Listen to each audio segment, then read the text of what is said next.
Welcome back, America. Over the course of the last hour, we have talked to state and federal lawmakers about re-eliminating earmarks, balancing the budget, and the importance of the U.S. House wielding the power of the purse to pass comprehensive policy change. But what policies are worth saving after congressional budget cuts? Well, our next guest will clue us in as to what the grassroots is saying should be kept. Catherine Gunsalus is the state advocacy director and is part of our sponsorship team at Heritage Action for America. And she joins us right now. Catherine, great to have you on the show.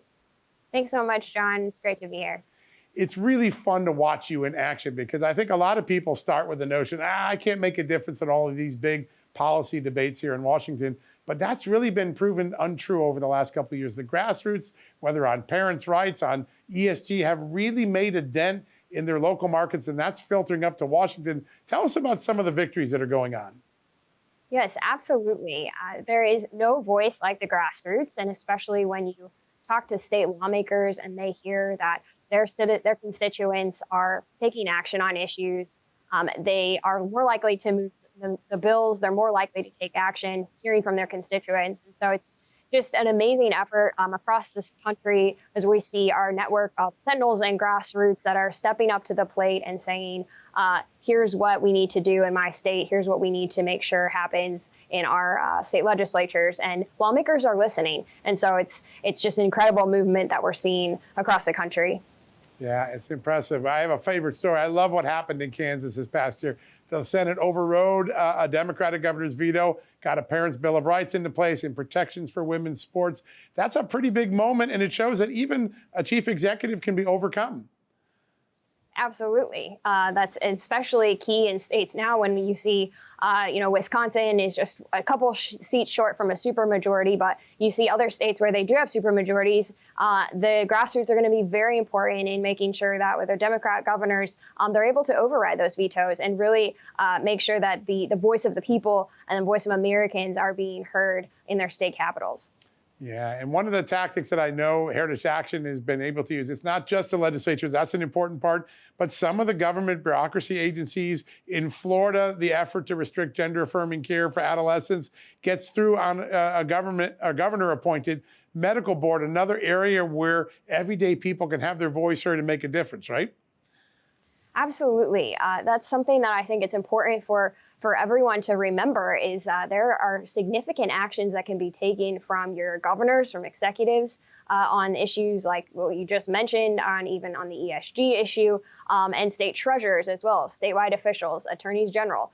They're taking action. We've seen just this year some incredible momentum taken by treasurers divesting from institutions that are pushing an ESG agenda against the will and the interests of American people. And so it's important that we remember these statewide officials, including governors, attorneys general, state treasurers, have some important roles to play in ensuring that the policies and the directions of the state are headed in a direction that American people desire. Yeah, and it's so amazing. The ESG movement, this environmental social governance movement, its real goal is just to get rid of fossil fuels from the economy, but there's nothing yet to replace it, right? Electric cars aren't ready. Solar and wind aren't closing the gap. So it's actually creating this extraordinary new potential pain in the economy. And yet states have jumped in there. We had the Florida chief financial officer on just a little bit ago. He described what's going on there. I think the American people have woken up to ESG. They're speaking pretty loudly. What do people need to know about the impact of ESG going into the next 5 years of this economy? Because getting rid of fossil fuels, there's nothing there to replace it. You're absolutely right, John. I mean, and Americans are feeling this at the gas pump, and they would continue to feel it when there's not enough energy to go around if we just phase out fossil fuels. But I think it's important to remember that the ESG movement is not just a wonky acronym. It's truly the left's latest strategy to circumvent the democratic and legislative process and push their agenda through financial institutions and woke corporations. And so citizens didn't elect, your asset managers to represent them in their capitals and to pass laws. They elected officials to do that. And so it's important that people remember that and remember that this ESG movement is a threat to not just America as energy, but also our independence. Yeah, you and I live in an alphabet soup city, right? FBI, CDC, FDA, et cetera, et cetera, et cetera. ESG feels like another acronym. You guys did something very fun. You brought ESG to life with a pop quiz. Tell us a little bit about this ESG quiz and how everyday Americans can get up to speed on this very important cultural and economic battle.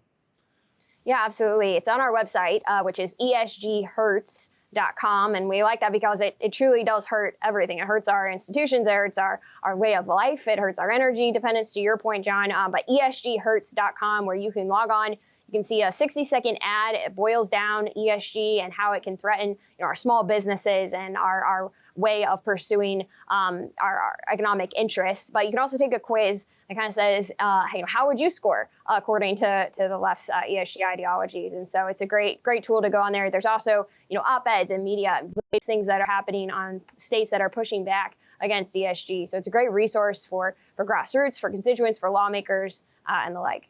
It's kind of fun. It kind of opens your eyes when you realize where the left is coming from and all these social policies now, and then how your life would be affected if they had their way.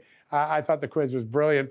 I want to talk a little bit about people. They're listening. They're like, hey, I got inspired. I saw a state treasurer getting involved, making a difference. I've seen state lawmakers and federal lawmakers. I want to get in the game. I had this incredible experience. I went down to Texas last month, got to meet with the Heritage Sentinel program. That is an amazing training program. Tell us about how Heritage Sentinel's program gets grassroots activists into the game, trained and armed to go into battle. Absolutely. So we have regional staff across the country that can plug you in if you're interested and get connected with the work that Heritage Action is doing, both at the federal level and the state level on a wide variety of issues. You can text ACTION to 51776. And that's how you can get involved. You can visit our website at heritageaction.com. But all of those ways that you can get involved really plugs you into our Sentinel program, which is the tip of the spear that gives you policy education and make sure that you're equipped with the information to help influence lawmakers, both the states and federal level, as well as make sure that you're holding them accountable and holding lawmakers accountable to make sure that they're doing the will of the people. So it's a great resource to plug into. It sure was. And it was amazing to just meet everyday people who are inspired to go make their country better and making a difference, not just learning to do it, actually doing it. It was really an incredible experience for me. We got about a minute left. I want to ask about this, Catherine. There is a lot that you have your finger on the pulse of in the states. What are the big issues in 2023 where policies are going to be debated, things are going to be worth saving, things are going to be cut? What are the big ones that you're watching for next year? Absolutely. ESG, as we've already discussed, John, I think is going to be a huge issue coming in 2023 as state legislators start to come back into session, come in January through May for the most part. I think ESG efforts and what states can do to take back or push back on that is going to be huge. I think you're also going to see state lawmakers answer the call of parents and pass parental empowerment bills that give parents the option to choose what education is best for their children. I think many states are going to take up that in 2023. And I think we'll see continued efforts on the life issue and others as state lawmakers now more than ever are on the front lines of issues that are directly impacting the lives of American people. So more to come, absolutely. It's going to be fun to watch 2023, a year of empowerment for the American people. Catherine, you're right on the front edge of it. We're so lucky to have had you on today and for all the great work that we get to do with Heritage Action for America. Really appreciate the time today. Thanks so much, John. Folks, it's hard to believe that we've wrapped up another great conversation, but it is time to bring this to a close. A lot of important issues, budgeting issues in our state and federal government. We have a lot of policy debates. The big message to take away as we end this year, we head into 2023, you, the American people, can make a difference. The grassroots actually can change things. That's what Heritage Action has been showing. That's what this special is about today. We hope you have a blessed end to the year, a Merry Christmas, and we'll be back in the new year with many more conversations just like this.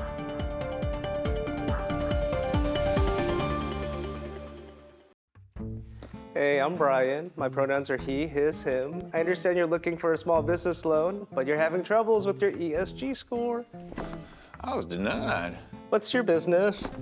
I operate drilling equipment, oil and gas. Uh-huh. The E in ESG is for environmental. You're in a dirty industry. So I can't get no loan? Well, let's take a look at your company's social policies. Tell me about your plan to create social justice. Social justice.